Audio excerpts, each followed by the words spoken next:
ইরানের সর্বোচ্চ নেতার দায়িত্ব নেওয়ার পর পেরিয়ে গেছে দীর্ঘ ৫ মাস, কিন্তু আজও একবারের জন্য জনসম্মুখে আসেননি মুস্তফা খামেনি। আমেরিকা ও ইসরায়েলের নজরদারি ফাঁকি দিয়ে তিনি কি তবে কোনো গোপন বাংকারে লুকিয়ে আছেন?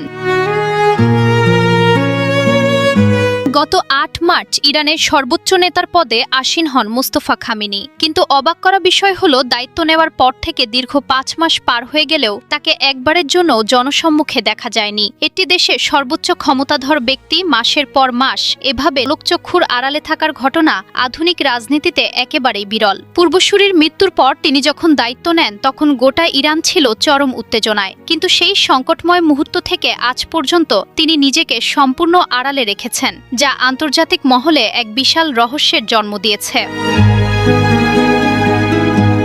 তাহলে প্রশ্ন ওঠে, তিনি আসলে কিভাবে দেশ পরিচালনা করছেন?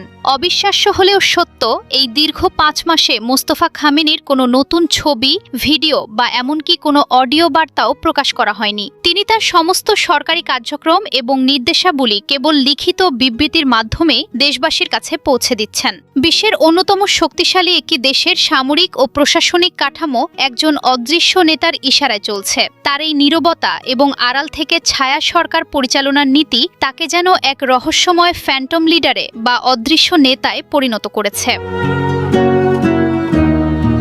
এখন প্রশ্ন হলো, মোস্তফা খামেনির এই গোপনীয়তার আসল কারণ কি?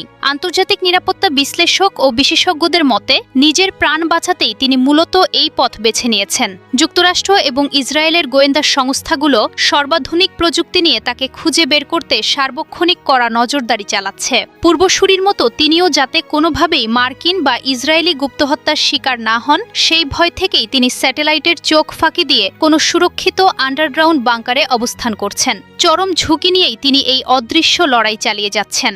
জানাতুল ফেরদাউস, ইবিডি নিউজ।